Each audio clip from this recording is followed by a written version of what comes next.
This is Football Daft with Stephen Purden, midfield dynamo and average actor, Chris Toll, target man, suspicious character, and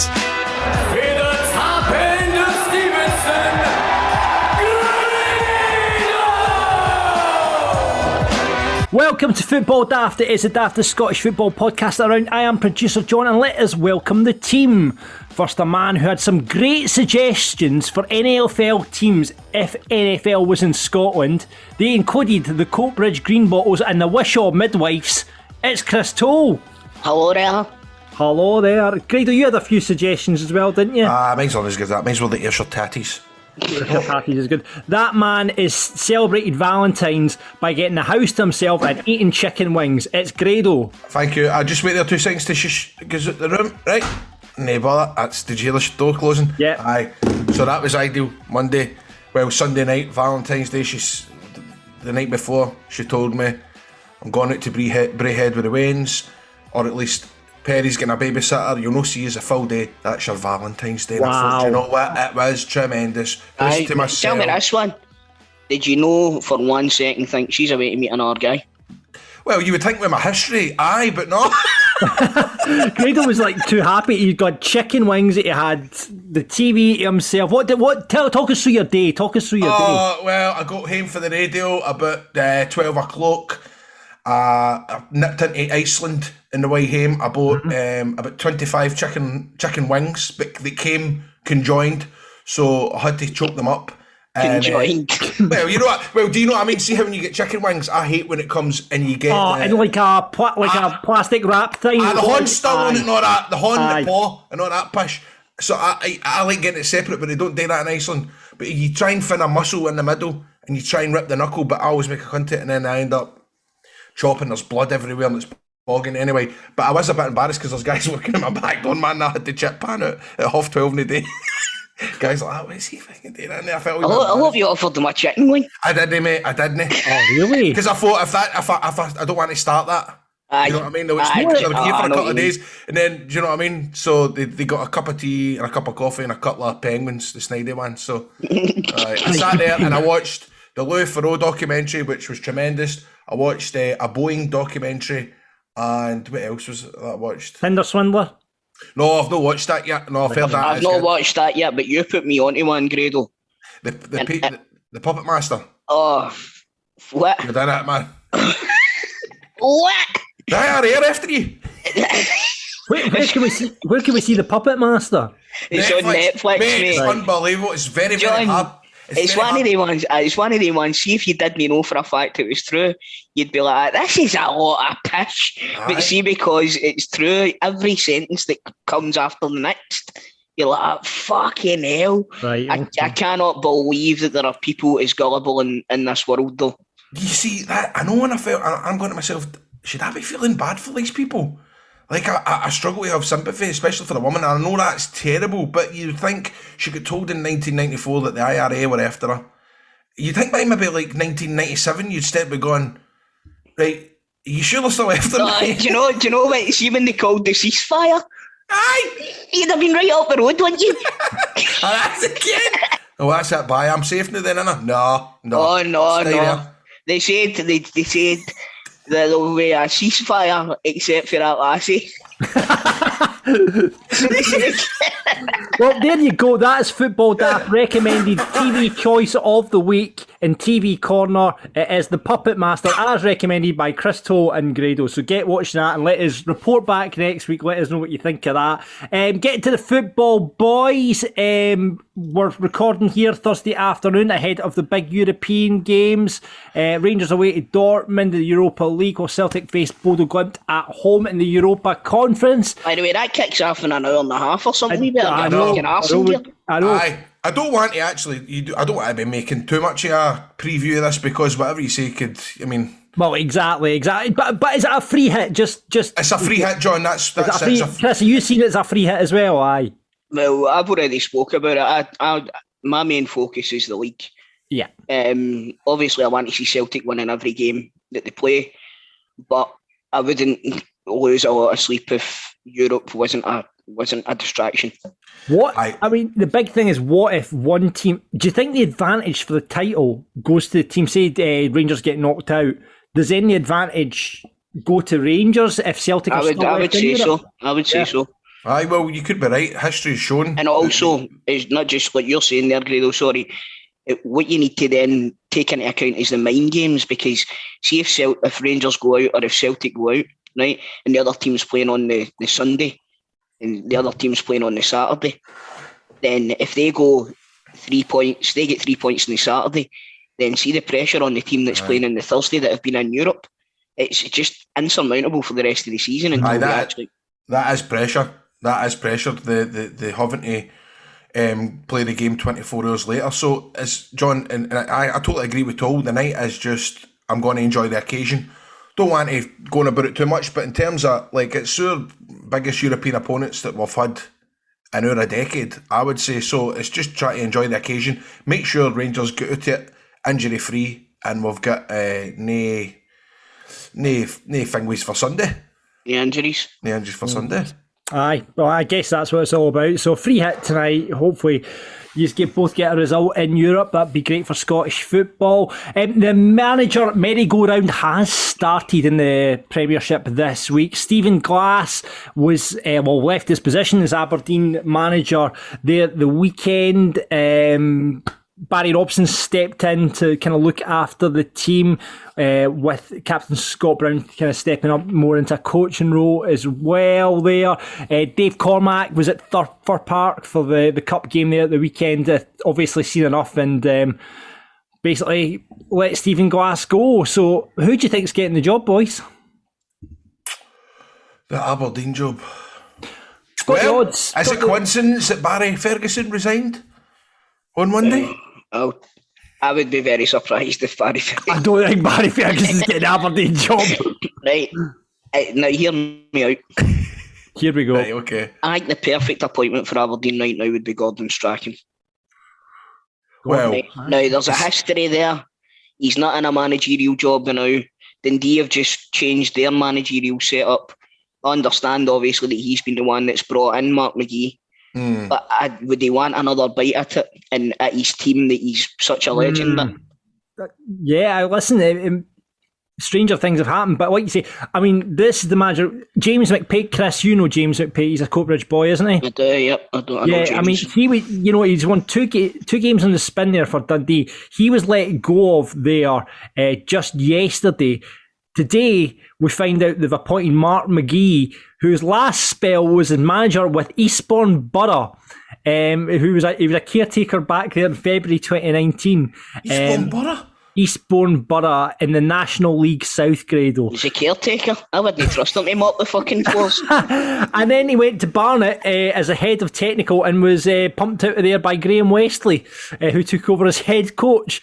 Plus, he's got an outstanding 6-game touchline ban, and he's coming into the Dundee job. That's a bit crazy. What a crazy appointment. Doesn't like camera phones either, doesn't he? Remember that? He doesn't like camera phones. Is that allowed? Is that allowed? To the police? Are they allowed to film me? Get it fucking off. Get it off. Do you know, Ryan made a good point in the group chat.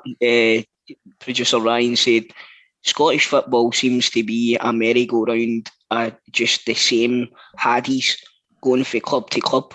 But it's true, but because I know. But then look what we were talking a couple of weeks ago about how refreshing it was to see somebody like Sean Maloney get the job, and then it's back to I know, but you're looking at that, Grado. You need to look. Dundee's board are going to be looking at that and looking at Sean Maloney and looking at Stephen Glass. And going like, wait a minute, we need to know. We need to get somebody in that knows the game. And I can understand it to a point, but why not promote from within? Is there no player that could take over the team until the end of the season? Somebody that knows the squad, knows it in and out. Yeah. You know what I mean? It's just it's Tommy Wright and fucking exactly. Remember, it used to be like Bobby Williamson would be at every fucking club. Aye. It's just it's been Dick Campbell's been at 100 teams as well. You know what I mean? Yeah.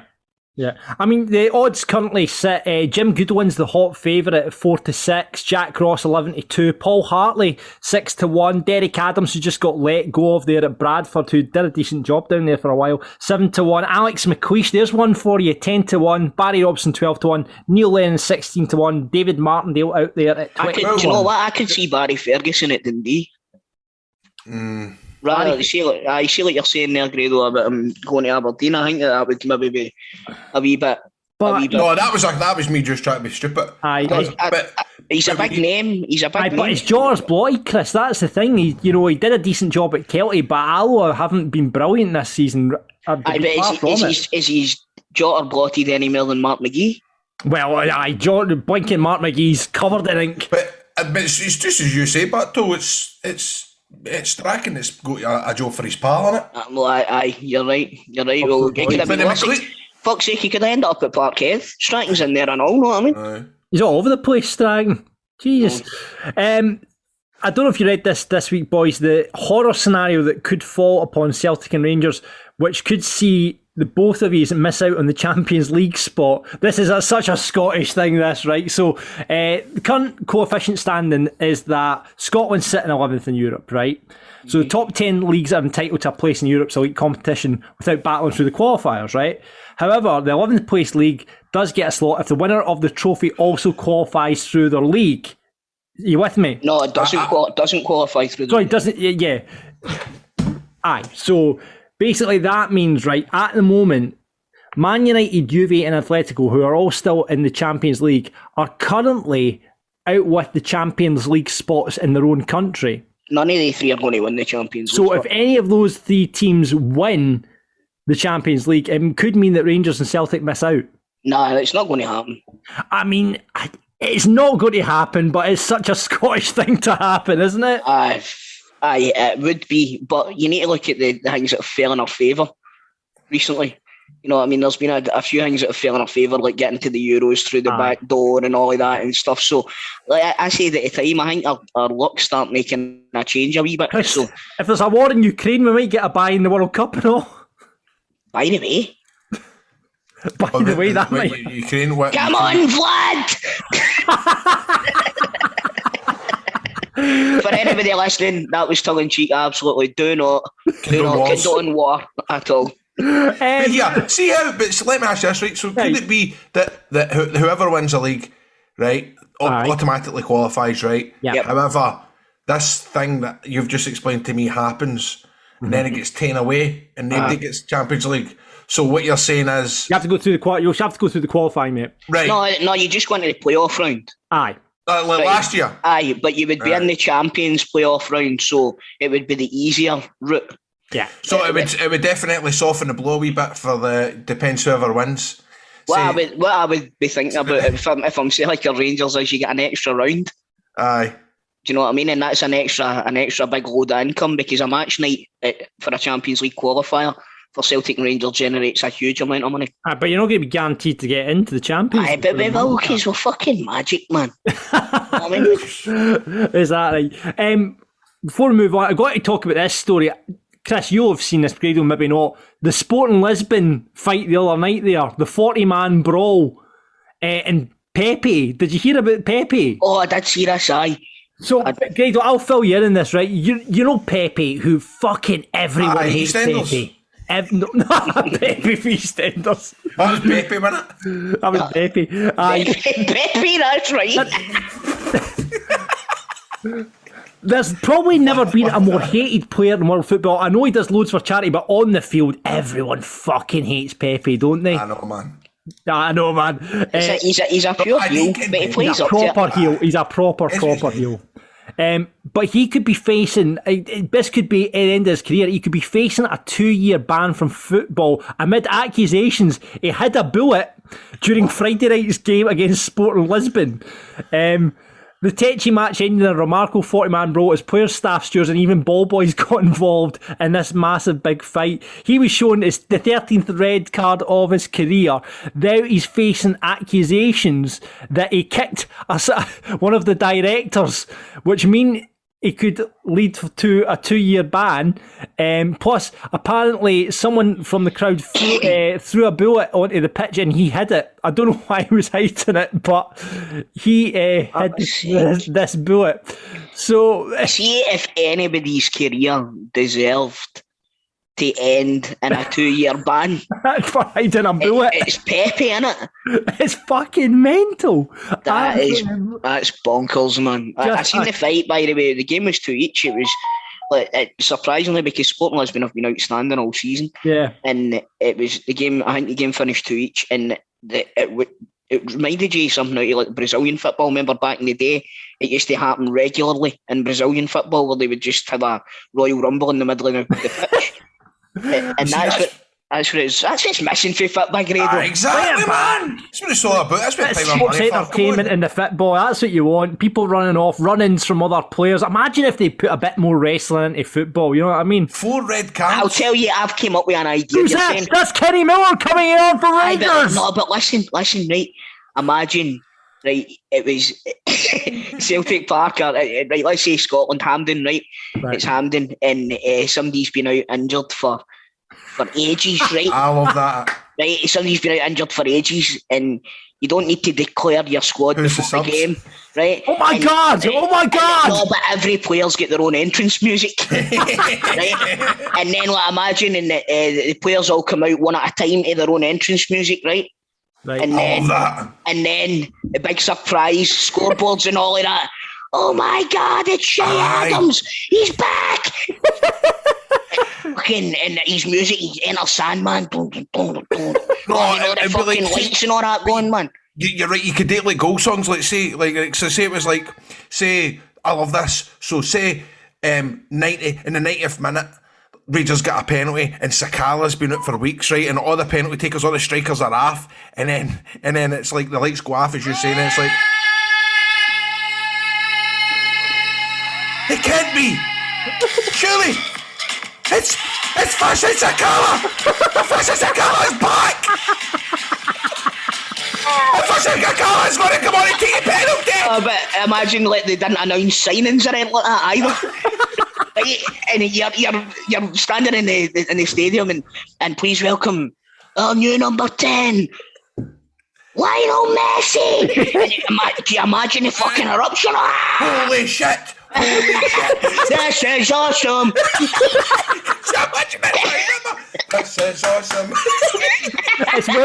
It's well seen that Stephen's off this week. We're sitting talking wrestling and football. Oh, fuck's sake. Absolutely love it. I didn't but wrestling chants, mere wrestling chants in football like missing penalties. You fucked up! You fucked up! You fucked up! Let's get it happening. Before getting to the daft stories from this week, remember we were talking about disgusting stories last week, and we sort of said, well, you made everyone sick, Grado. Everyone's been getting in touch. See the amount of texts I got about that. I know. I think it was that bad, man. It was just... I know. Well, it wasn't that bad because the listeners have done a hell of a lot worse. I'm going to basically... Because we threw it out just on the off chance, said, let's start a new feature, Make the Boys Boke, right? It's a kind of fucked up version of Graham Norton's Big Red Chair, right? We've had a few in, boys, right? So I'm going to read these out and see if we can make you boke with these stories, right? Okay, first one off. Ricky says, I've got a nasty shite story for you. Oh my God. Oh, here we go. A boy I was at uni with pulled a bird and went back to hers. She lived at the halls, so they had a communal toilet. He woke up during the night, bursting for a shite, done his business, which was a nasty explosion, goes to wipe his arse and can't find any shit roll. But all he can see is the fanny pad bin. The daft arsehole has to sift through it to find the cleanest pads to wipe his arse with and hide them back in the bin. He never said if there was any complaints about the smell the next day, but he never saw her again after that. By the way, that's just brought another story to my mind. Oh no! Listen to this, right? So I was at a house party once, and it was a friend of work's, right? And I got talking to this guy, right? Now his name is Rick, right? So Rick's telling me this story about a guy that he went to college with. Right? All right, okay. Right, so it's just because you mentioned there it was college. So this guy went back to this bird's dorm, right? And she got up in the morning and she went to class and she locked him in, right? and he couldn't get out, and he was bursting for a shite, right? And the dorms didn't have toilets in them. All there was a sink to wash your face and brush your teeth and that in the morning. Yeah. Right? So he's done a shite in the sink, right? Now then he's realised again there's no toilet paper, but he's also realised there's no bin and there's no window that opens because it's painted shut. Right? So he's noticed a knife and fork. Right? Now listen, see when the guy was telling me this story, he says he's noticed a knife and fork, and one of the guys sitting next to me went, he ate the shite.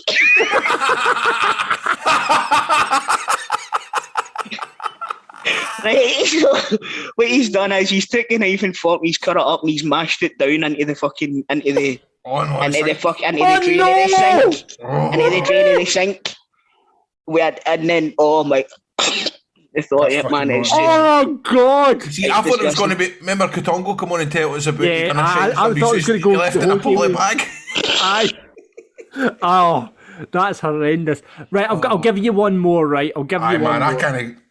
I think I was bad. One more, right? Okay. Hi lads, this is from Darren. Got a story for you. In 2012, 8 of us went to Bulgaria. After a bit of heavy night, my pal went to his bed but got up through the night. He kneeled down to whitey in the toilet but shat on the floor. Oh, no. He then got up to shite in the toilet, but instead he whited on the floor. He ended up briefly rolling around in it, climbing into another pal's bed where he found him the next morning, bollock naked. Oh my God. That's the worst, man.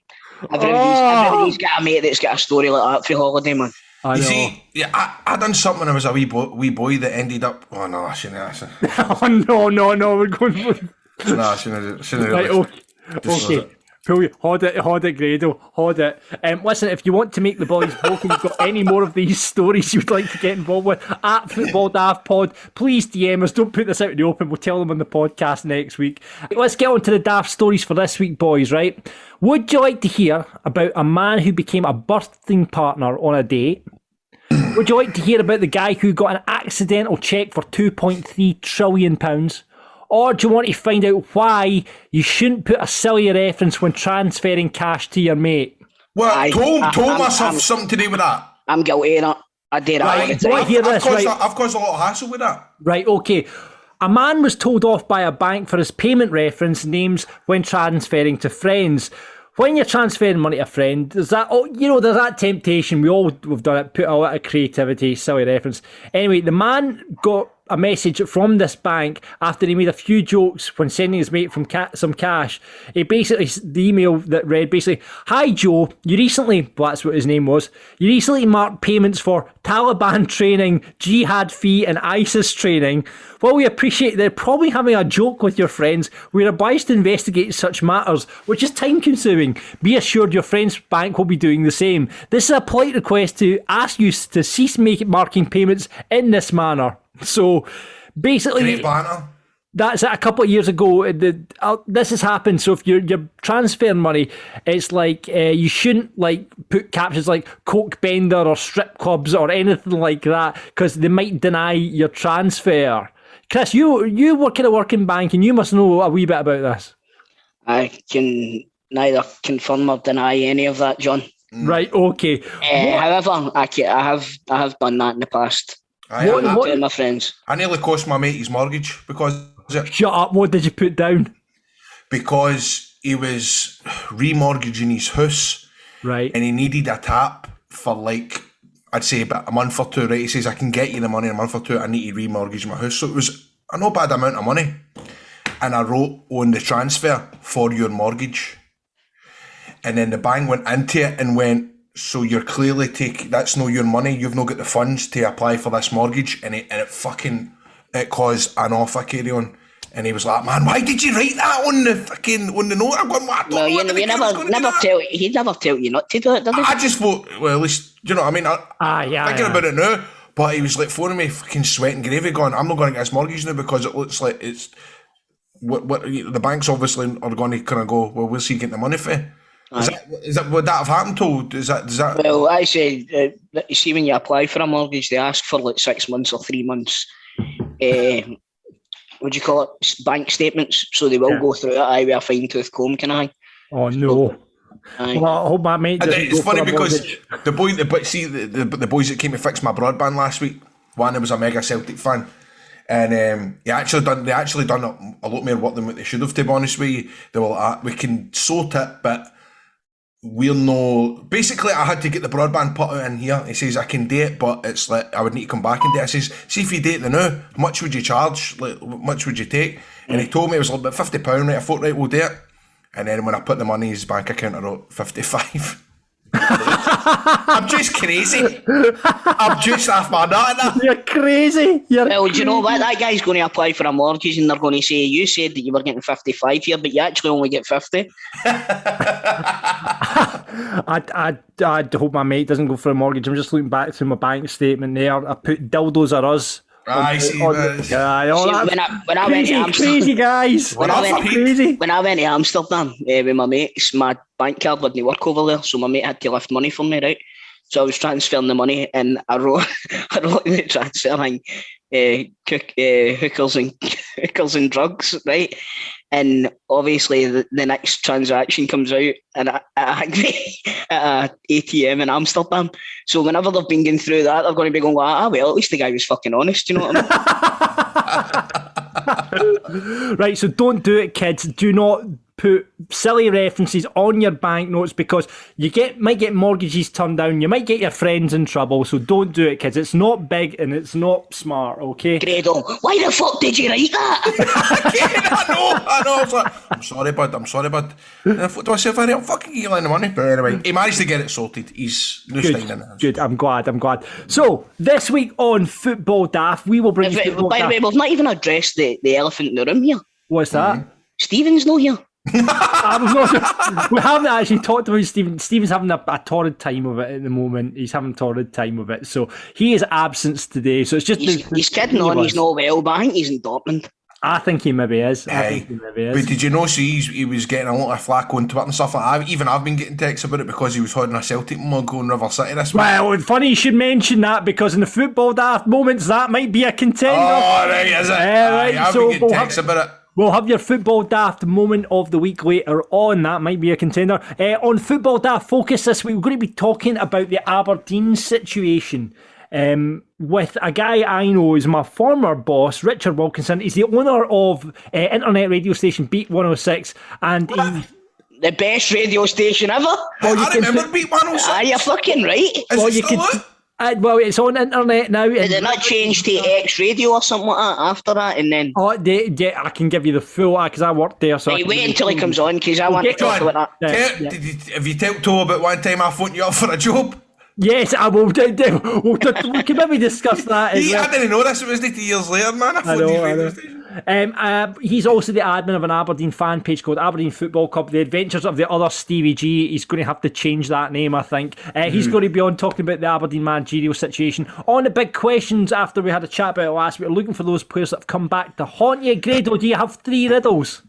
Aye, but they're shite this week. All right, okay. Last week they were tremendous. Remember Colin Nash and all that? The Colin Nash one's that's your Mona Lisa, mate. I think so. It was class, absolute class. So we'll have 3 riddles from Grado, and on teammates, it's managerial royalty. It's Jim Jeffries.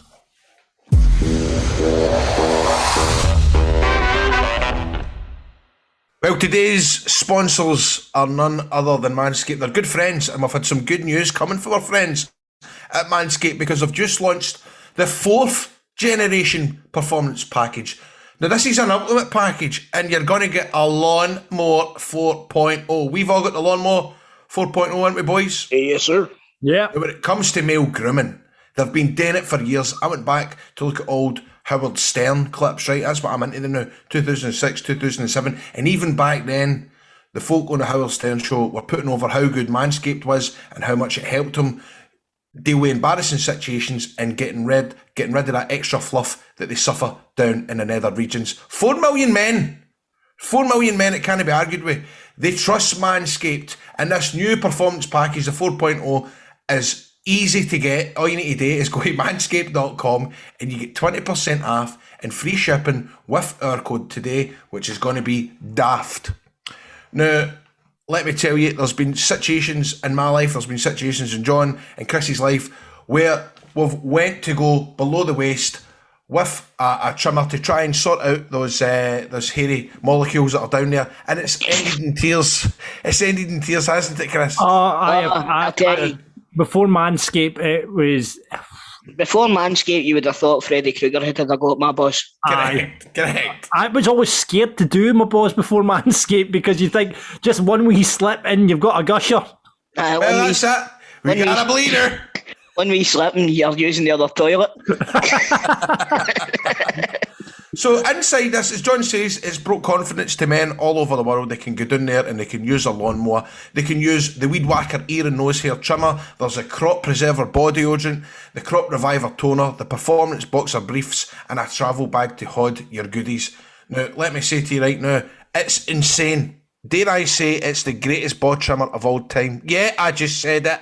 It's 4th generation, it's cutting edge, there's a ceramic blade, it reduces the grooming accidents that we've been talking about. They've got their advanced skin safe technology. It's got 7,000 RPM motor. You're not going to find that anywhere else. And a new multifunction on-off switch, and you can engage a wee travel lock, so it gives you the ability to turn on the LED spotlight on and off when you need it for a more precise shave. Oh, and did I mention this?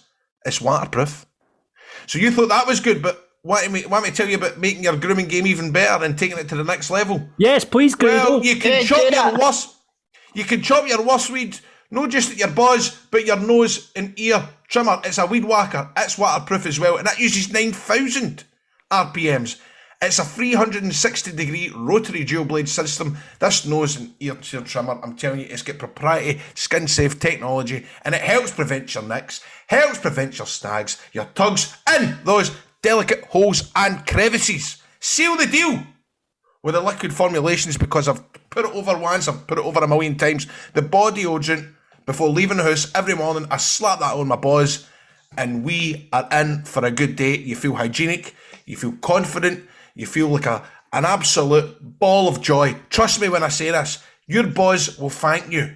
It does smell good. It does. It smells amazing. It smells amazing, and it really lasts for 24 hours until you kind of retop that up the next morning. You get your shower and you slap that back on. I'll tell you this now, Grado. See that body odour? Honest to God, the bottle on the body odour. See when I put it on, I can't get her face away from my crotch. What a recommendation! There you go. You can't get what do you call that when somebody recommends something? A better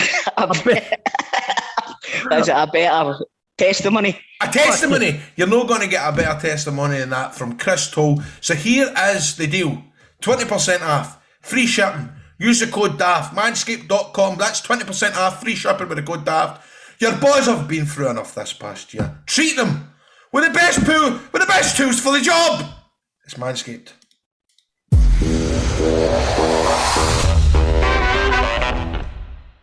It's now time for the part in the show. It's Football Daft Focus, where we talk about the big talking points in Scottish football. This week, we're going to focus on Aberdeen after the sacking of Stephen Glass and where it is all went wrong for the Dons this season. Joining us for Football Daft Focus this week, Richard Wilkinson. He's the owner of radio station Beat 106. Remember Beat 106? The boys are desperate talking about Beat 106, Sarge. He has also set up an Aberdeen fan page called Aberdeen Football Club, The Adventures of the Other Stevie G. You're definitely going to have to change the name of that now, Richard. You are.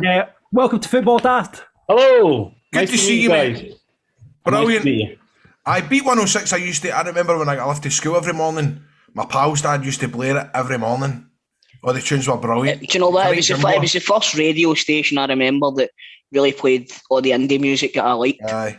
And it was dynamite. This is where I have to put my legal hat on and go for clarity and for the sake of not having any legal issues. The Beat 106 Scotland that I run is not the same as the Beat 106 that was ran between the years of 1999 and 2006 by Global Radio. So you just think you can just steal their name?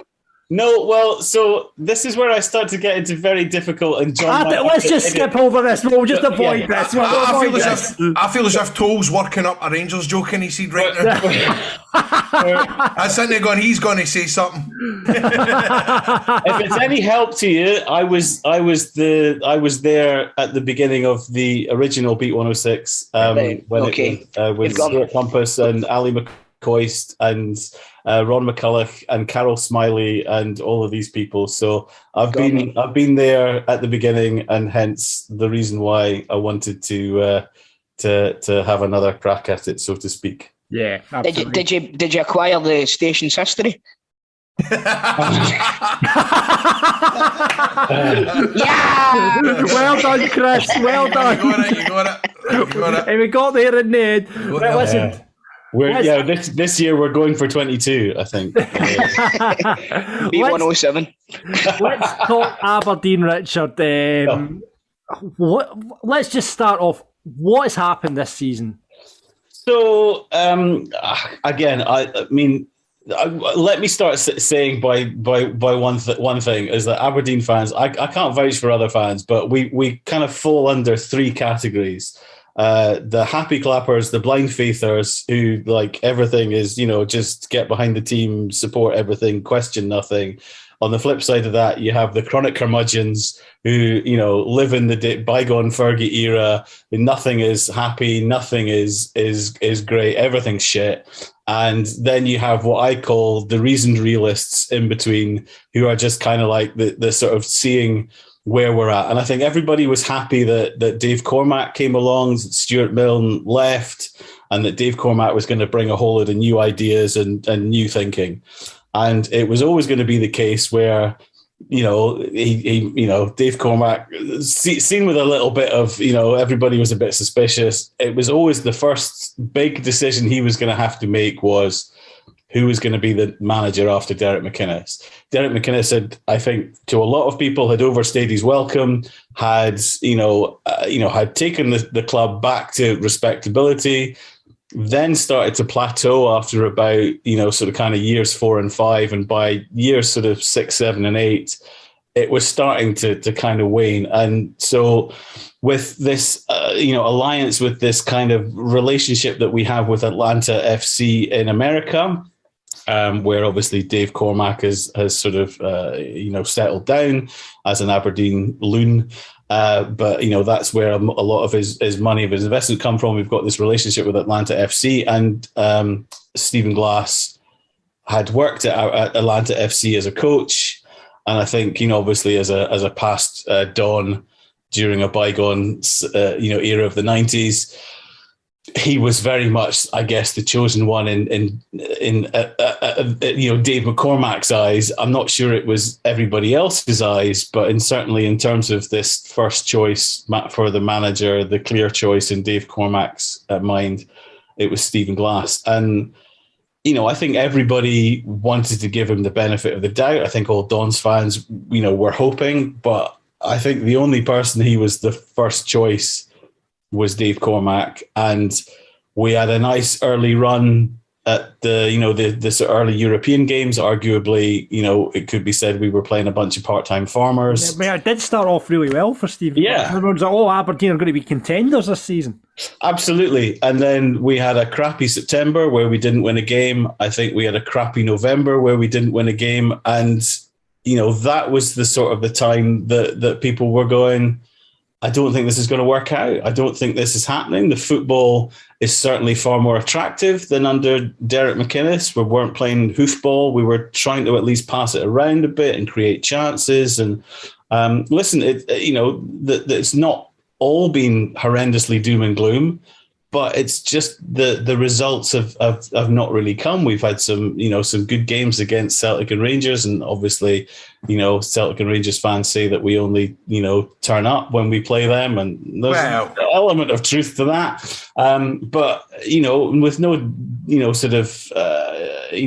disrespect to the slightly diddier teams of, St Johnstone and what have you, we've lost games against teams that arguably we should be not battering, but should be well ahead of. So, I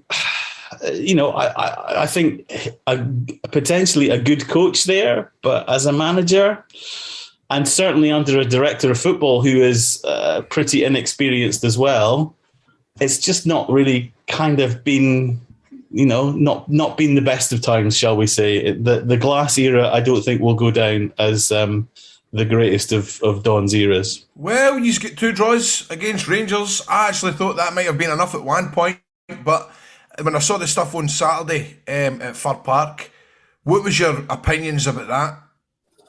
Listen, I mean, like everybody, the scenes. The scenes. I think there's a lot of angry Dons fans, and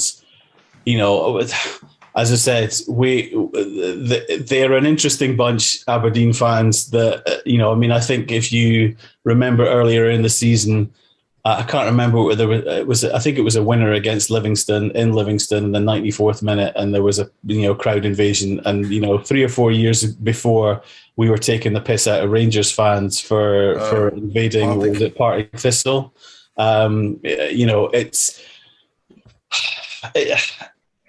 All we want to do is see good football, see some goals, win games, and like I said, to be dunted out of both cups at the first, not so much at the first opportunity because we beat Edinburgh City, but we've got punted by Wraith Rovers in the League Cup. We got punted by Motherwell. It's frustrating, and that really was the final straw to kind of go. We've done really well in the cup runs in the past, and just like I said, it was the final nail in the coffin.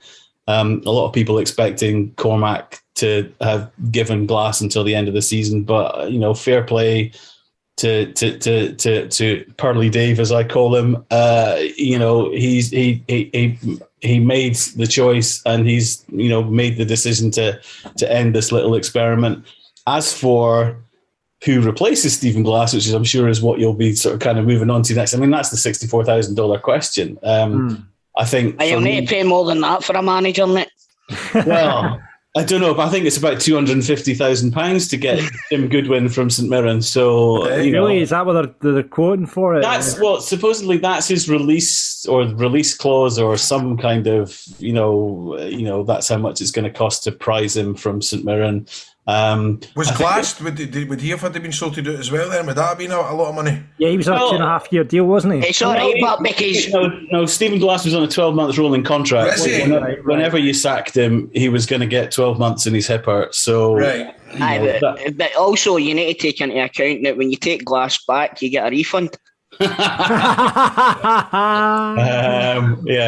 10p, which is about I mean, Richard, though, when you look at actually the table, though, Aberdeen are only 3 points off fourth at this current point, and on paper, you look at that Aberdeen squad, and at the start of the season on this podcast, we were talking them up. When you look at, Ross McCrory's there, Declan Gallagher, Scott Brown, the guy Christian Ramirez, who looks like a player. You're bringing in J. Emmanuel Thomas from Livingston. J. Emmanuel Thomas is Ellen McGee, Calvin Ramsey, He's barely a Lewis player. Ferguson. Lewis Ferguson's as good a midfielder as there is in Scotland, in my opinion. Yeah. Listen, I don't disagree with you. I go back to my chronic curmudgeon, reasoned realist, happy clapper. On paper, for a long time, Aberdeen have been a really impressive side, but on the pitch, it's just not. They're not as what's the word I'm looking for? Not as authoritarian or decisive, or they just that on paper that team should be cruising third place. And should be, particularly with Hearts out of the league, and we go back to the McInnes era when Ronnie Dyler was Celtic manager. Rangers weren't, I think were certainly languishing in the lower leagues on their comeback trail. We had that. Was it 2014, 2015? We had that season where January, February. January, the Aberdeen might have actually been top or joint top or certainly up there with Celtic. And, with a bit of investment, who's to say? But that's Aberdeen for the past 30 years of shoulda, woulda, coulda. I think like all of these players that encounter to what you're saying, John, you've got Scott Brown, you've got Johnny Hayes, you've got Considine, who's spent most of the time injured. A lot of players over the age of 30. Aberdeen's squad is the oldest squad in the Premier League now, despite what has been great to see, the likes of Mackenzie and Ramsey, Connor Barron the other night there getting his first start, lots of young players getting their opportunities. And clearly that's not going to happen overnight. And I think clearly what Glass was trying to do was more than certainly what Derek McInnes was doing, which was try these new younger kids out, give them the time. Dean Campbell's obviously gone down to Kilmarnock with Derek McInnes on loan. Vertanen was doing great things at Arbroath. He's not really been seen. I don't know whether he's injured. He's a great young midfielder. We've had horrible problems in defence. Devlin, Michael Devlin has been, on the, they've named a wing after him in Cormac Park in terms of the injury. That he's not played. I did a stat. I think for like the 240 games that Michael Devlin has been available for, he's only been able to, since he signed. Sorry, I should rephrase that. The 240 games that have been played since Michael Devlin has signed, he's only been fit or able to play for 40 of them. Is that right? I kind of go, how can you keep on giving this guy a contract? I know that this all kind of like, it's the nice thing to do or whatever. I don't know, or sort of tradition of not letting somebody go when they're injured, but that. What you're meant to do in that case is shop him about all the teams in Europe, and Rangers will sign him on loan on the last day of the transfer window. Well, I mean, and what Devlin will inevitably end up doing is signing for St Johnstone and be miraculously fit again, like Stevie May and what was the name of the other guy that we had. Going back to your question, John, because I've rambled on for about 5 minutes now. There are a lot of good players there, and to Stephen Glass's credit, I don't quite know where it came from, but the signing of Ramirez this season has great number 9. Absolutely, has been the striker that we've all been craving for since, and arguably in certain places far better than Rooney, but we haven't had as prolific a number 9 since Adam Rooney, and that's been a good few years now. Yeah. It's just, again, it's this sort of perennial feeling of underachievement as a Dons fan, of just going, oh God, not again. And I really hope that whoever the new manager is, it looks like being Jim Goodwin. It still feels a bit of the kind of vanilla option. Do you want Jim Goodwin? Who do you want there? If you don't want Jim Goodwin, who do you want? I honestly, I don't know. I know who I don't want, but I would like. I mean, we all want to see the Ange effect here. We all kind of want a Postecoglou style. You can't have him, all right? Well, I know we can't have him, but I want to know if he's got any good mates in Japan or Australia that fancy, a good Rowie or a Buttery up in Aberdeen, a few of those. I'm sure. By the way, you should maybe be looking towards like Kevin Muscat and all that. He's old number 2s, because they'll all be number 2s indeed. Aye, all right. Listen, the sort of the perennial Lamberts, what I will say, and this is my one vaguely funny line for the day, is going, at least Aberdeen, the news today of Mark McGee going to Dundee, at least Aberdeen could you imagine? Can't mess it up as much as Dundee have done in terms of signing a guy who I genuinely don't understand how he keeps getting jobs. I mean, clearly Gordon Strachan has, I think he said, and you might have to edit this bit out, I think McGee said that Gordon Strachan had very much gone into bat for Mark McGee to get this job. I mean, the word seal clubbing in terms of going into bat for somebody to get Mark McGee a job, I just, who would hire this guy?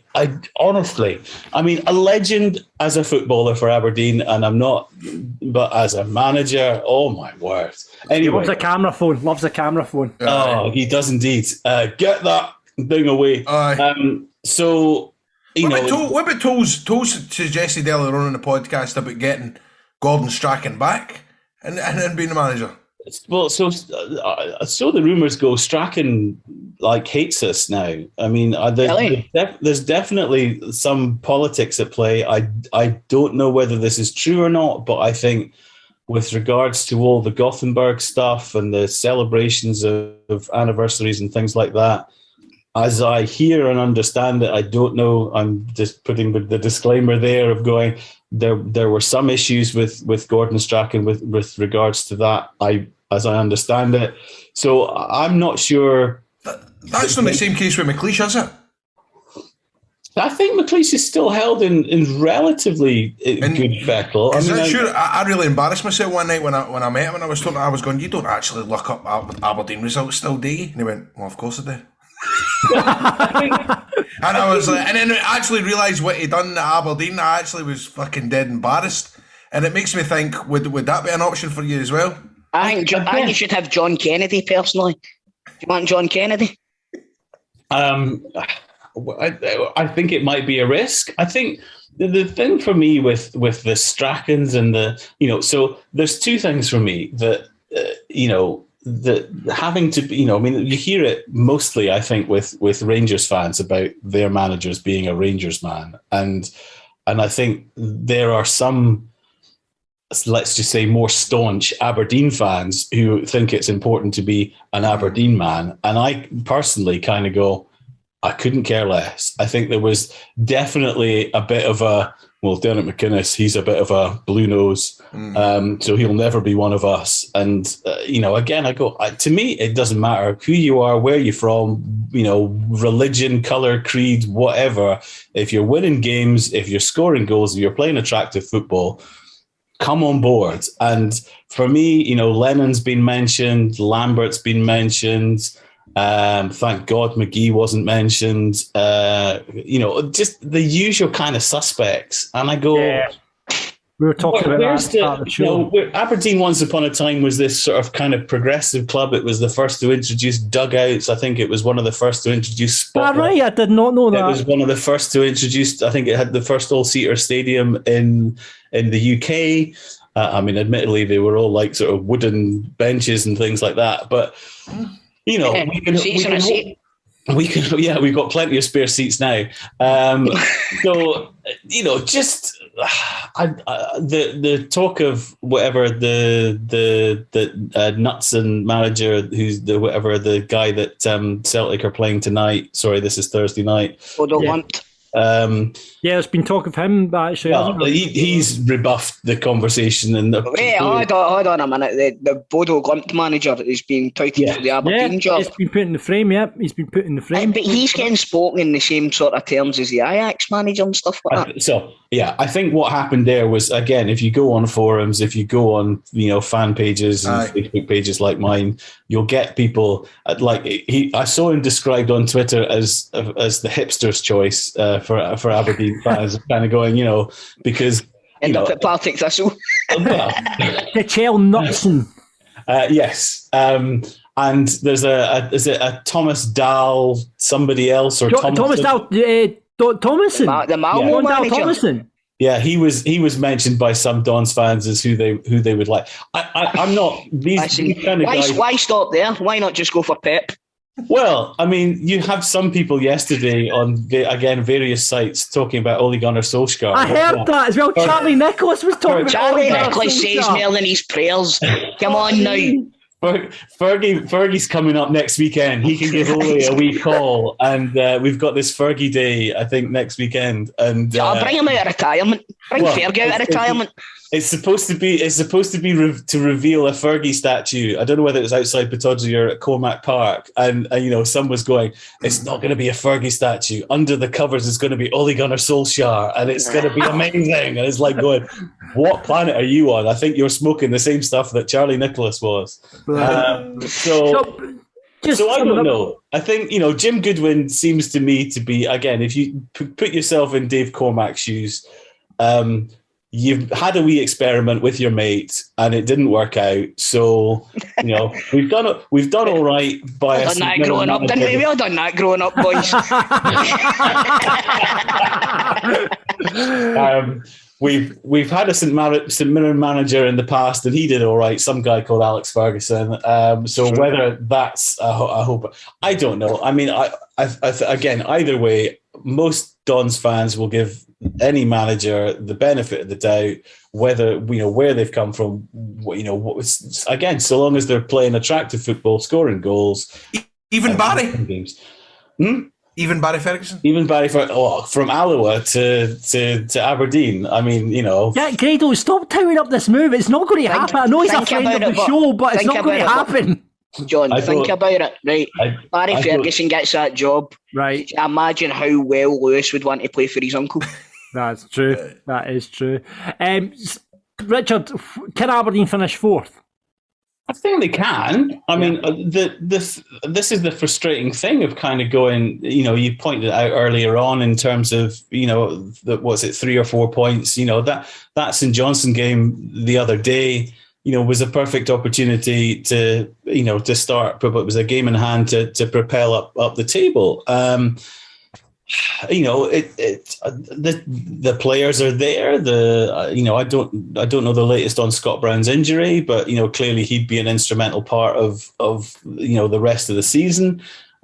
We've got in terms of before the split, we're playing quite a few of the, if you like, the Dundees and the lower, the sort of teams with lesser form. So I think it's definitely possible, but there needs to be a consistency. There needs to be goals coming from the midfield. Ramirez can't be the only guy, banging the goals up front.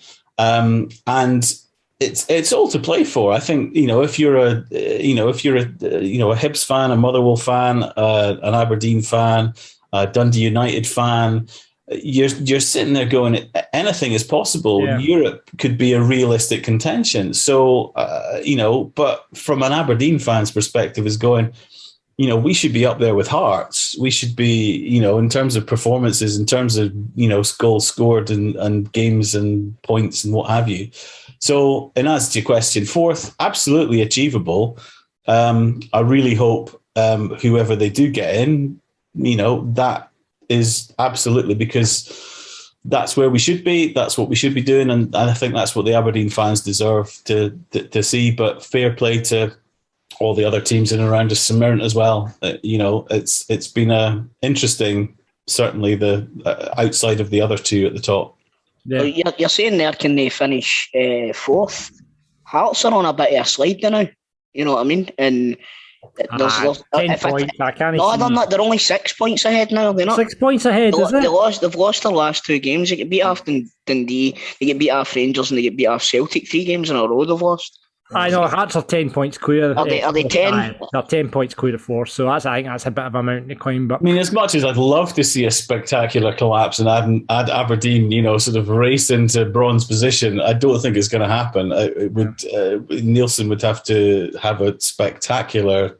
I think he'd be, from that position. But fourth in what was, already going to be a transitional season, clearly is a transitional season for even more reasons. I think you'd have some fans, sort of 2-3 months ago saying we'd be lucky to make the top 6. So, as I said, fair fucks to the chairman for making the call and not prolonging the agony, realizing that it was a mistake. But he really needs to make sure that this decision for this choice for his second managerial choice.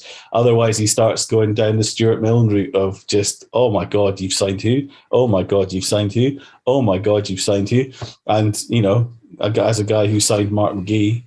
And we're back to Mark McGee. I really don't like Mark McGee. Well, Richard, thank you so much for coming on Football Daft. Check out Beat 106 Scotland online if you get the chance. And Aberdeen fan page, Aberdeen Football Club, The Adventure. What are you going to change the name of the fan page to? Well, the manager.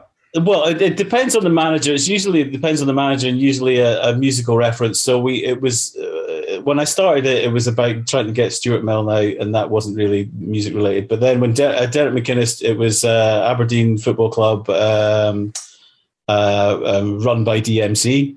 So that was always a really cool name. And the Brad, what was he, a Bradford City manager or Bristol City manager before? They'd done they had the T-shirts with Derek McInnes's face and the Run DMC logo. So that was I just nabbed that. That was great. Right, we'll look. So you stole that name and all, just like the bloody radio station. It's called recycling. It's not recycling. Repurposing, reimagining, I think they call it. Absolutely. Well, we'll look to find out what the new name of the page when the manager comes in. Richard, thank you so much. Cheers, Richard. Lovely to speak to you. If Paul Harper and if Paul Laurie and if Ali Begg and if Graham Park aren't available again, then I'm more than happy to come back on and talk about Aberdeen. Magic. Brilliant. Right. Football Daft's big question. So it's the big question. After we discussed last week Tony Watt coming back to haunt Motherwell and getting in a fight with Alan Burrows last week, we thought this week we'd ask about that one ex-player that came back to haunt your team. Now, Chris, Grado went straight to Kenny Miller last week, as did you. But is there anybody else you can think of that's come back to haunt you? I only say Kenny Miller because Grado said Kenny Miller. But see, when you take into account the amount of goals he scored against us, I should be saying him. I know. But see, the one that sticks out in my mind, and it didn't cost us anything in particular. In fact, I think it did actually. I think it cost us qualification for the group stage. Harold Bratback.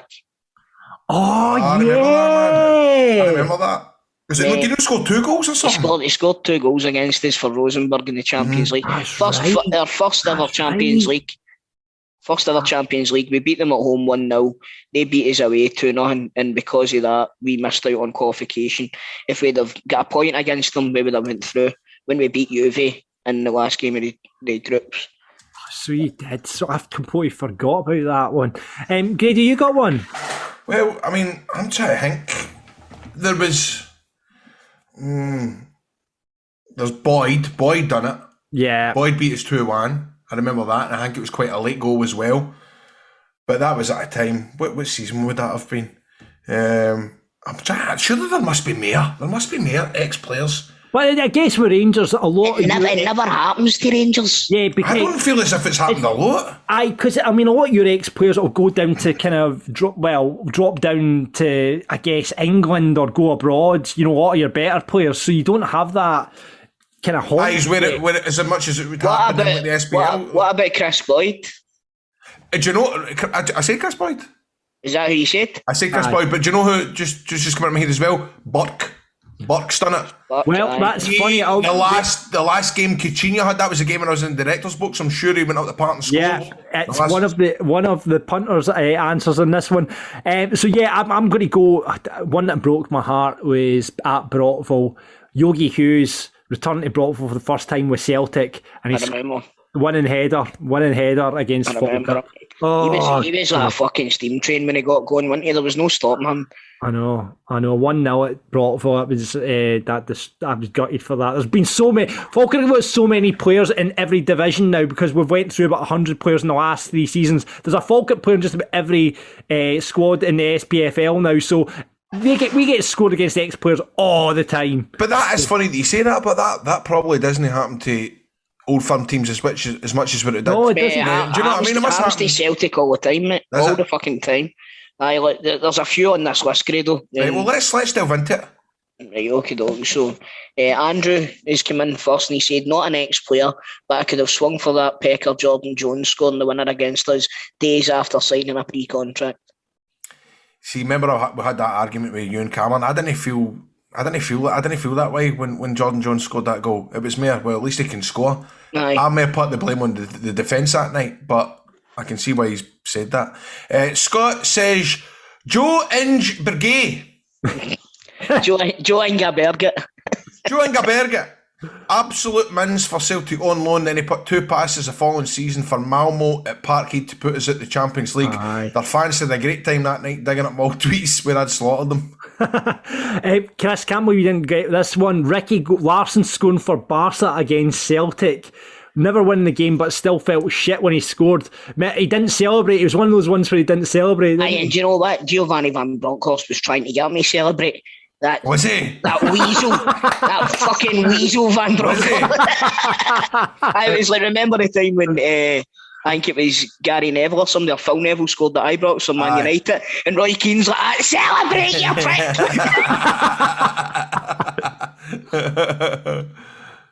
Chris?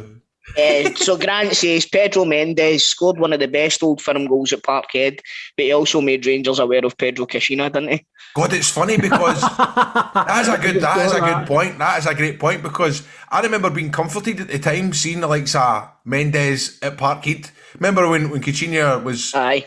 Fingweed is the manager, and we played just that weekend. I think it was one each. But I remember being comforted and going, well, we can't be that bad, because Mendes knows him and Mendes is backing him up. And then after a couple of weeks, you're going, fucking Pedro Mendes. In fact, I'm sure... Sorry, here I go again. But he was at the Legends game no longer after he get the sack. I was surprised to see him there. Pedro? Aye. Right, hold on. Albert's legend. Aye, there we go. The Chris Butt 95th minute equaliser for Ibrox. At Ibrox for Kilmarnock to make it 1-1 during a certain Portuguese man's reign. Well, that was his last night in the job. John goes, Scott McDonald scores. This is not really an ex-player, but John goes, Scott McDonald scores the goal that lost us the league. The following season he signs for Celtic. All was forgiven. Right, so I want to get into your mind with this one. Right. Do you forgive him the season after? I never held any fucking disdain towards him. The guy was playing football for his team and he scored 2 goals. You're a good man. I'm in the same way with you, Grado, with the Jordan Jones thing. I mean, it was like, see if he hadn't been bothering his arse and then we turned around and signed him. Well, why are we signing him? It's somebody that can do it against us, so in that way you think he can do it for us. So, you get behind him. And he's just a good professional playing football for his team. You're right. Ross says, my ex bought me a signed/framed print of Chris Boyd scoring for Scotland for a Christmas present a couple of years ago. She thought it was a good present, but 3 days before Christmas, Boyd netted a double for Kelly, beating us 2-1. Didn't appreciate it one bit when I opened up on Christmas morning. That's a shame. That's a shame for the missus, isn't it? Great, Chris, I'll let you have the last one here. David Hay says, Kenny Miller, the only player to score for all 3 Old Firm teams. Good doesn't find that funny.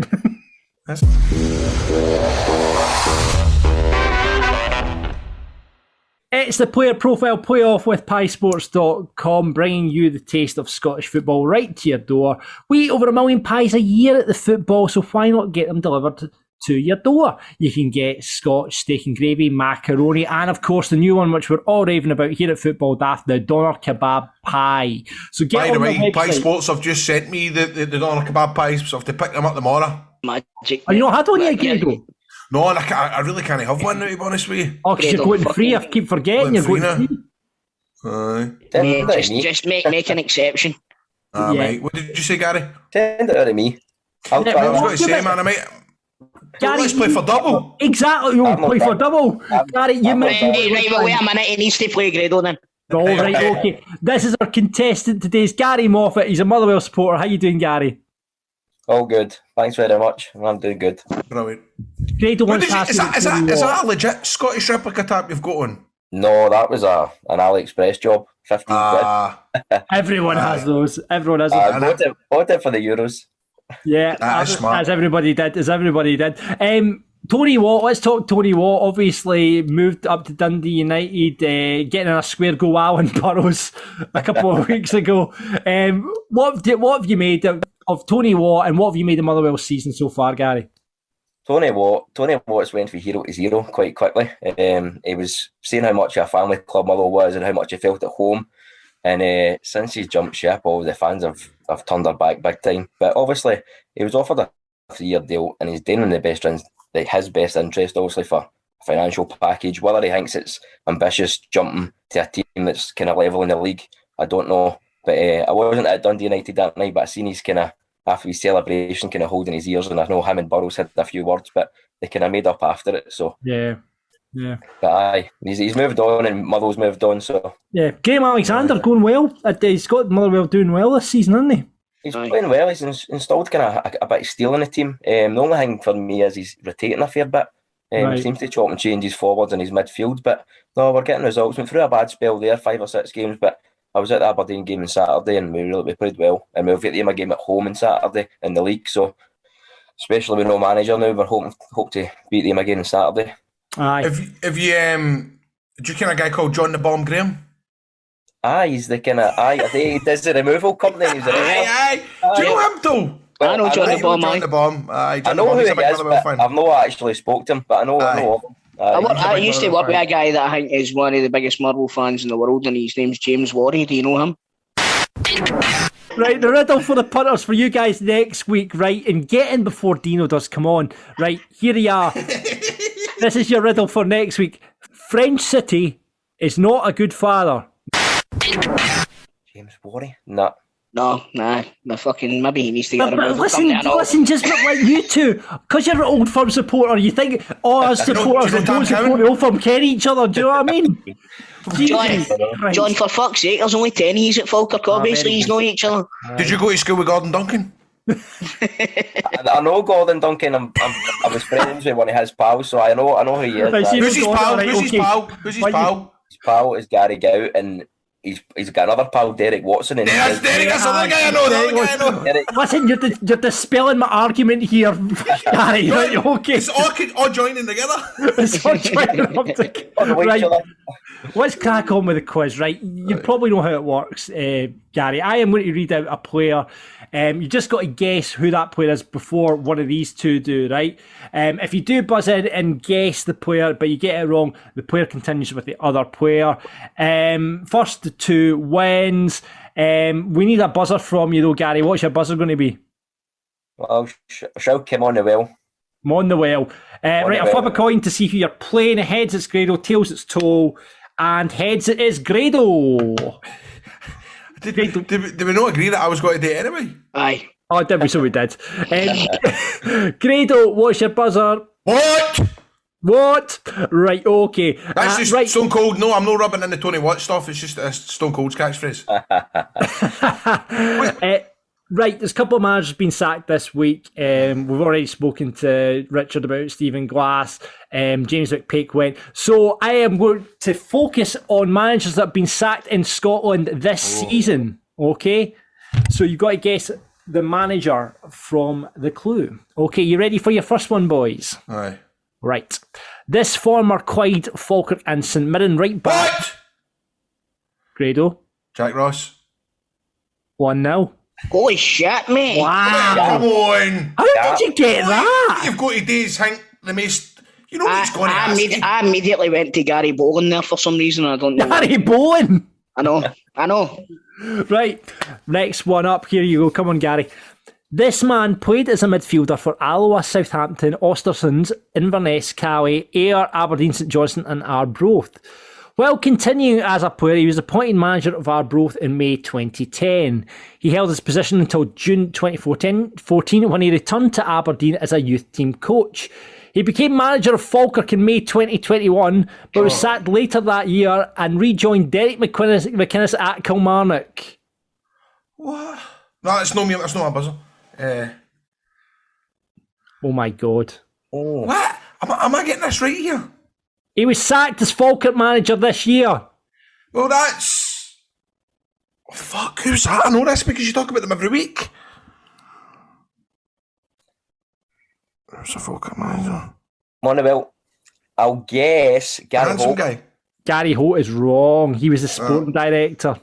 You got to get his name, no? I'm trying to think who was the Falkirk managers this year. Falkirk were in the shit and they had a big AGM and they were all shouting. Yeah. Gary He was muckled up with... He was muckled up with Derek McInnes. Talk about that. We don't need to talk about that. Yes, is it Lee Fingway? Lee Fingway? No, it's not Lee Fingway. Right, it's Paul Sheeran, boys. Paul Sheeran. Right, okay, next one up. Brother. This man's playing career saw spells at Rangers, Exeter, Kilmarnock, Dunfermline and St Mirren. His management career began at his final playing club, St Mirren, initially as player manager, who he guided to promotion in 2006. He's since returned to management. What? Queen of the South in Queen's Park. What? Gus McPherson. Gus McPherson is the correct answer. It is a 2-0 whitewash for Grado and he's back in the game. I'm sorry, Gary. That was good, by the way. I can't compete with that. He did well. By the way, I'm going to tell you, you'd have beat me there. Aye. Honestly, I had no idea. Man, I'm pure delighted with myself, man. Yeah, look at his big cheeser. Look at his big cheeser. And I guess man, because... so sorry. I'm guessing because you're now gluten free, Grado, Gary's going to have to get the pies, is he? Gary can have the pies unless somebody's get tore into them at the Go Radio Studios. By the time I get them, you'll get extra pies, mate. Yes. Brilliant. Gary, thanks for coming on Football Daft. Really appreciate you listening to the show. Very much. And if you want to get pies from Pie Sports, go to piesports.com right now.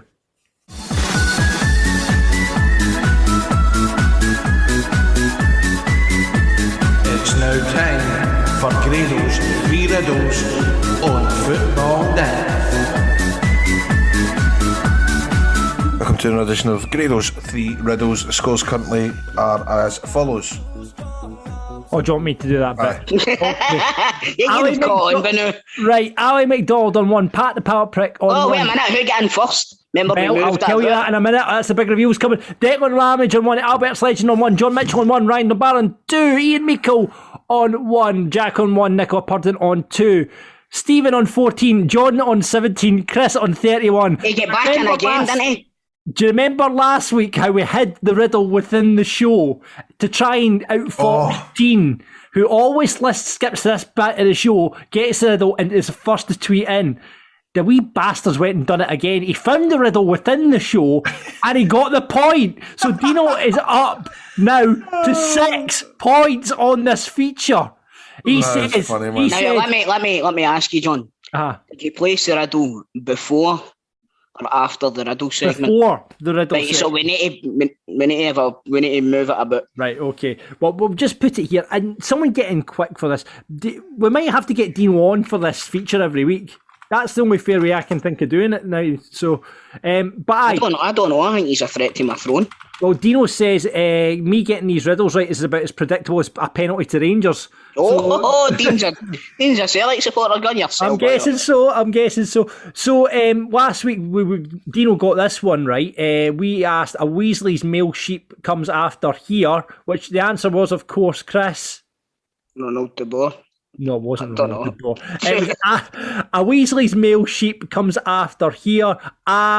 Ron Weasley, male sheep Ram comes after here. Say Ron Ramsey, which was just exactly the same as Grado did, but he did it in a smarter way. Did I get it right? You did get it right last week, but you've completely forgotten it this week. Grado, you've got riddles for us, haven't you? Do you know what? I've actually got 3. I've just thought of one right there. I'm just putting it together, right?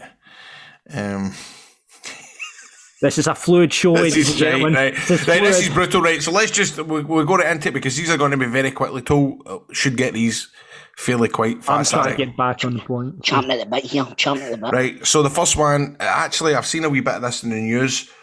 So it has to do with Scottish Fit, but if you don't know the news, you might struggle with it. But if you can connect the dots, then you might be able to get it. But the first riddle is stealing the shortbread. Stealing. Nicky Walker. Fuck, well done, John. Did you read that? You read that article, aye? No, what's Nicky Walker is the hair. It's Nicky Walker that played with Rangers. He was a goalkeeper of Thistle. He was Thistle goalie. Dyed your hair. That was Nicky Clark. But yes, I believe Nicky Walker is actually the heir to the Walker's shortbread throne. He is now being promoted. He's now the Vince McMahon of the Walker's shortbread. Is he really? Well, should I say he's the Shane McMahon? He's now in charge of Walker's. I tell you what, I've got a story about Nicky Walker. I've scored a goal into him. Legit, by the way. Save this section.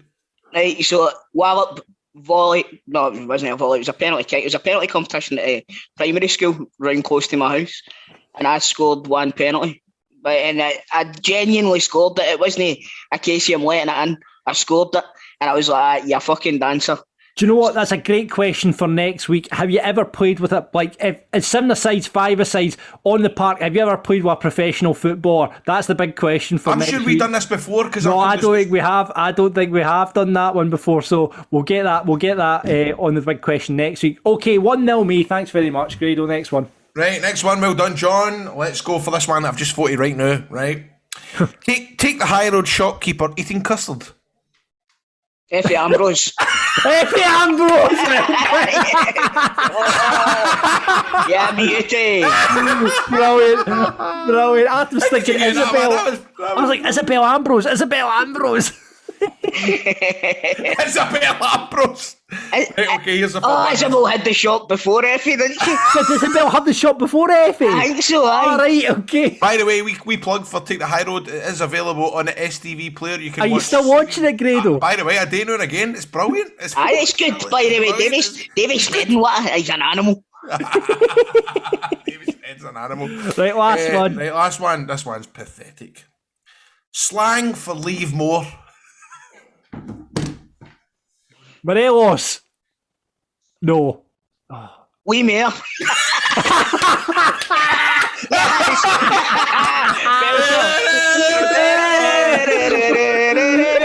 That's amazing.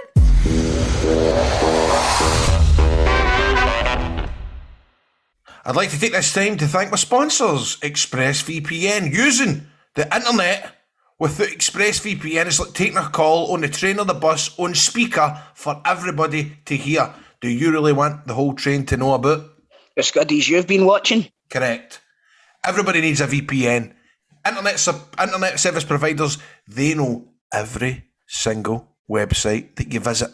Not only that, the ISPs, they sell the information to the ad companies and the big tech giants. They then use their data and they target you. So why should you use ExpressVPN? Well, it reroutes your network data through a secure encrypted tunnel so that your ISP, it can't see hee-haw and it can't sell your online activity. It's easy to use. You just fire up the app, click one button, and by the way, it's rated all over the globe. It's #1 rated in The Verge and Tech Radar. And by the way, it doesn't just work on your computer. It works in your phone. It works in your laptop. It even works in your router so that everybody who's on your Wi-Fi, they can be protected as well. Get yourself sorted out. It's easy to use. It hides your internet data. It hides your websites that you're visiting. You can go on BBC iPlayer if you're abroad and you can catch that. You can get Netflix in other countries and watch plenty of different other programs and stuff like that. So get yourself protected online. expressvpn.com/daft today. That's EXPRESS VPN.com/daft and you can get extra months free.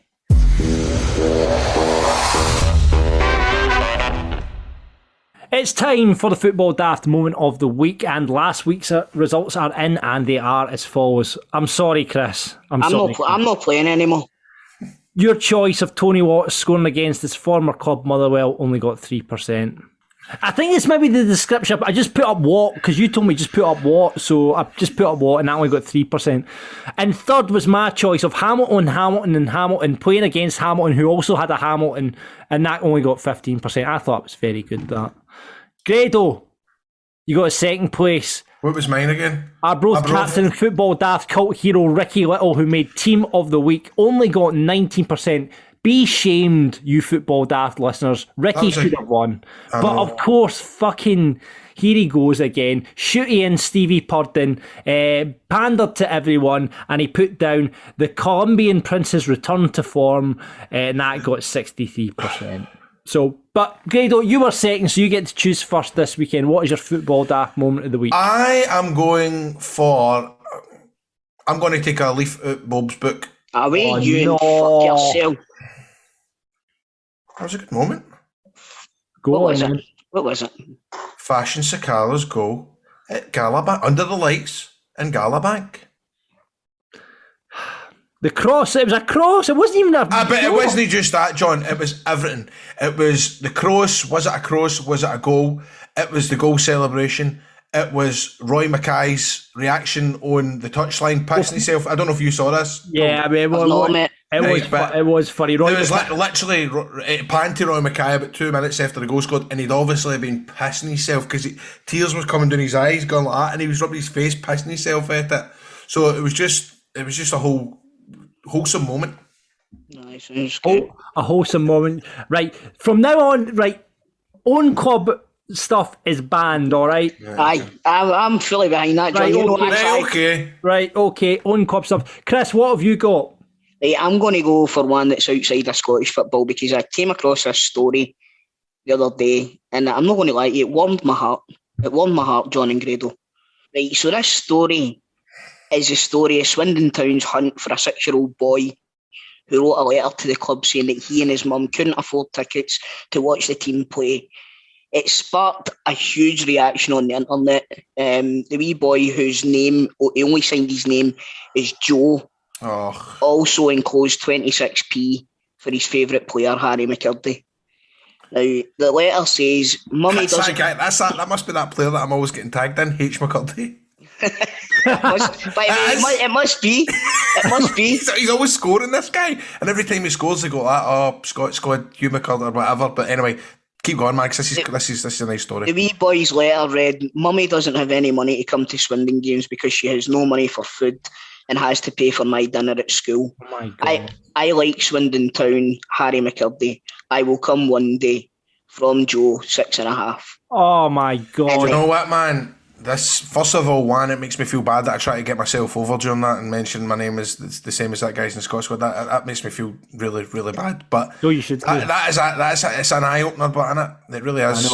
I know. Listen, if this doesn't beat fucking Roy Mackay laughing on the touchline, I will be very disappointed on our football. Listen, it's a heartless bunch. It's a heartless bunch. I'll be very, very disappointed. Right, so that's a beautiful, beautiful story. But it's also it's really like.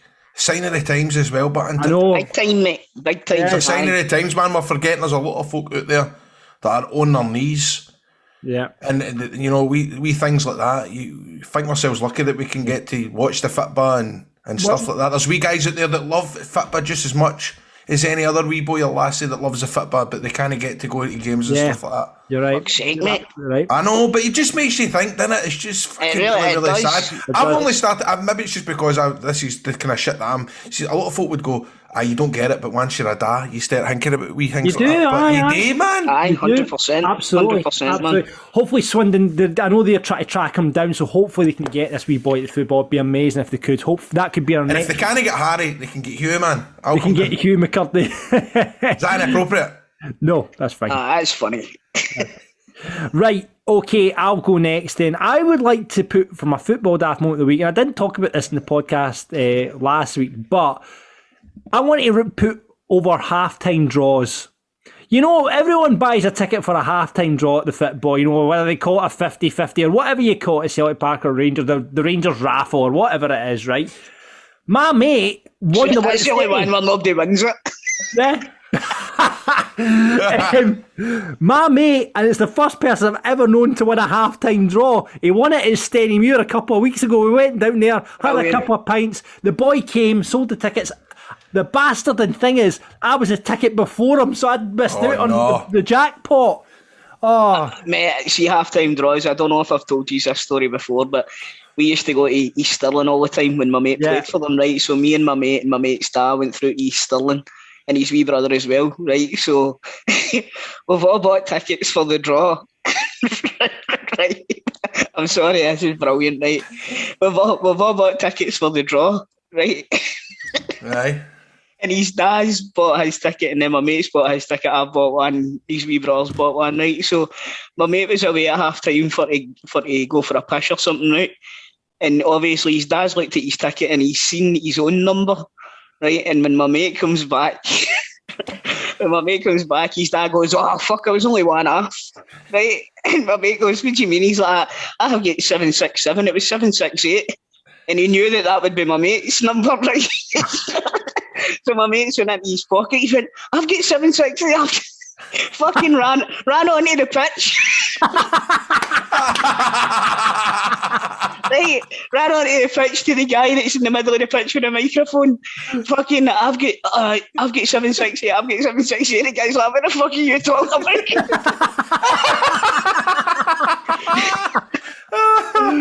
Oh man, it was so funny, man. So funny. It's funny. That is brilliant. That's brilliant. So there you go. You should have put that as your football daft moment of the week. That's a brilliant story. I'm putting half-time draws as my moment of the week because my mate won it at Steady. So £270, no bad.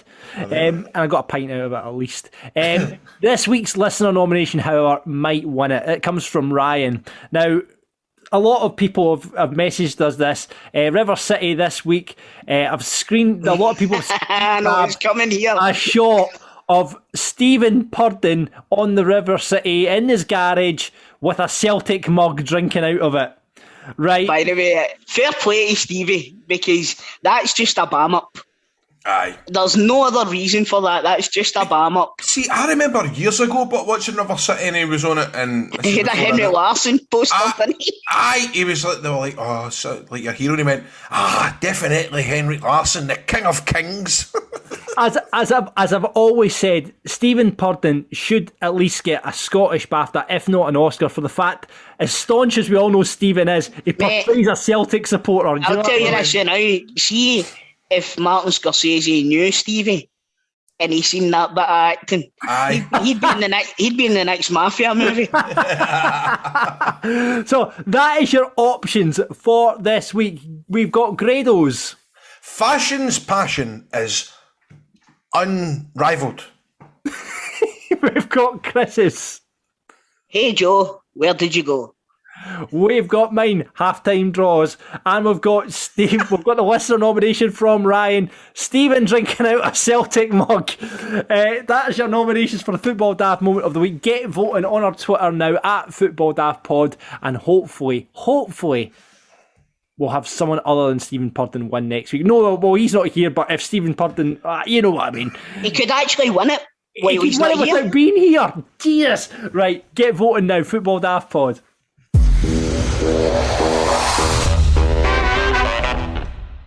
Remember, you can get more content now from Football Daft on our Patreon channel, just in case you don't know what Patreon is. Subscription service, you can pick what tier. We've got various amount of tiers up there. You pay a monthly fee for us and you'll get access to different types of content from us. You'll get the video version of this podcast on the lower tier.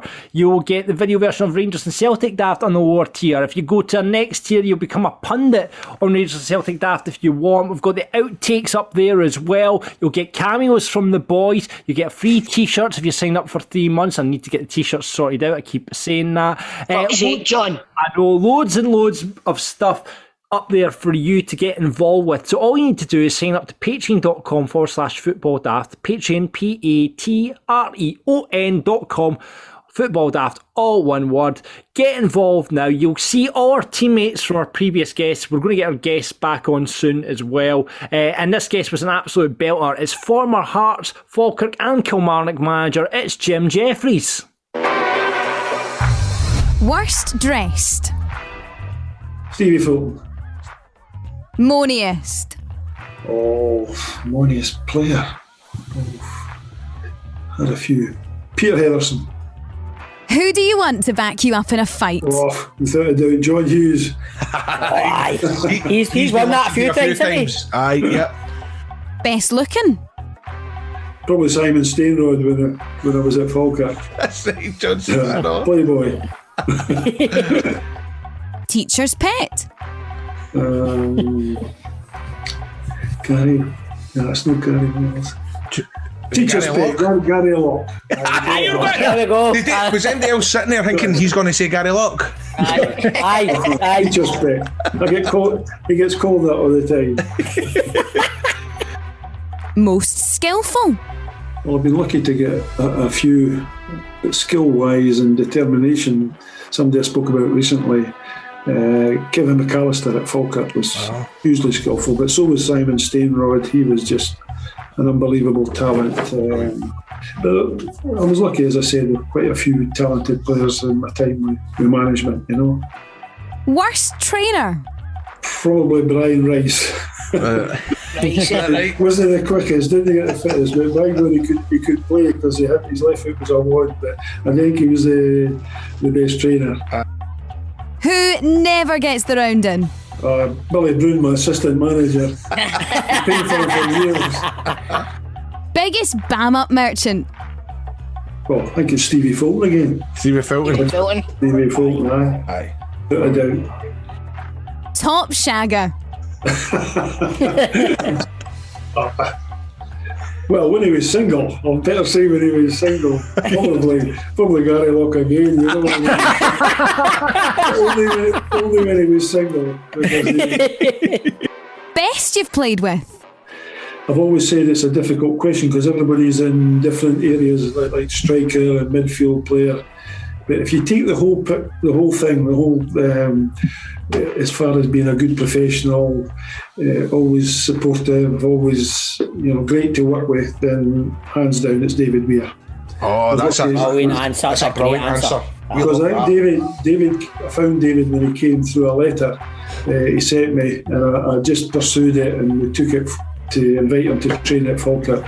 And I said to him I wouldn't make a decision until he started playing some games for us, but he wanted to come down to training, and I can tell you the first time we got the balls out, never mind the games, as soon as we got the balls out for a warm-up, I said to Billy Brown, we need to sign him right away, so the rest's history,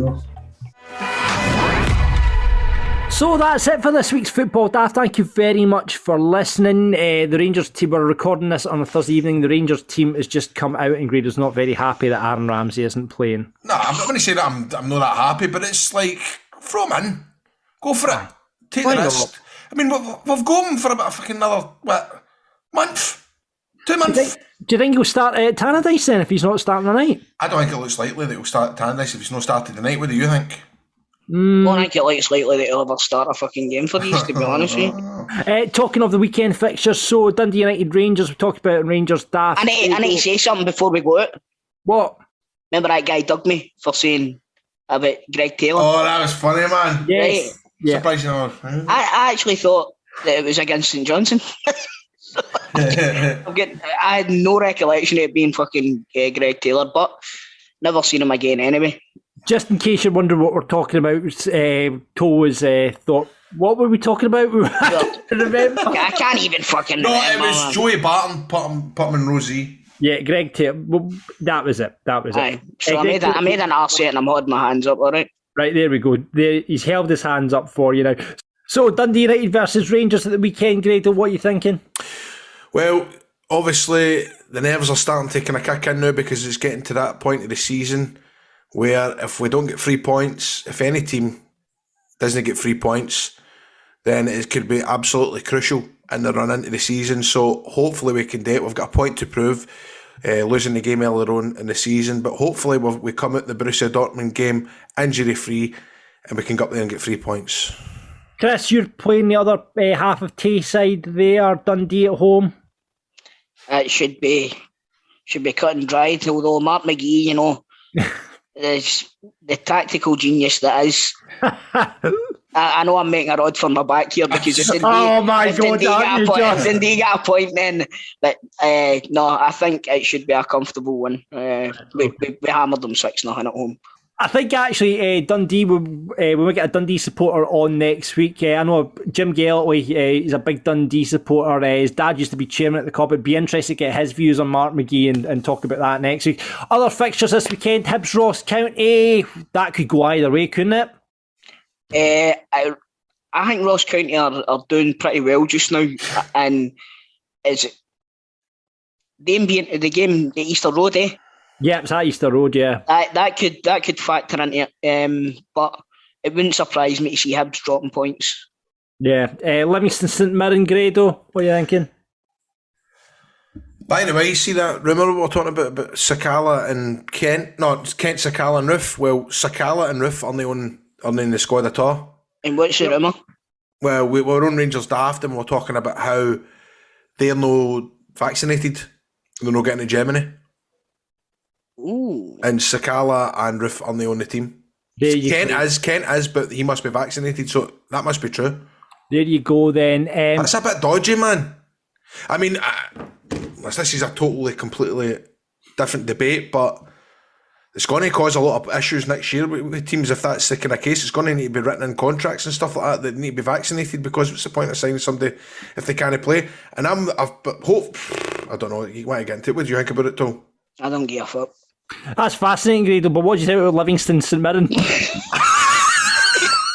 I think Livingston will win it comfortably. Brilliant. Motherwell Aberdeen, Chris. I'm going to go 2-1 to the Well.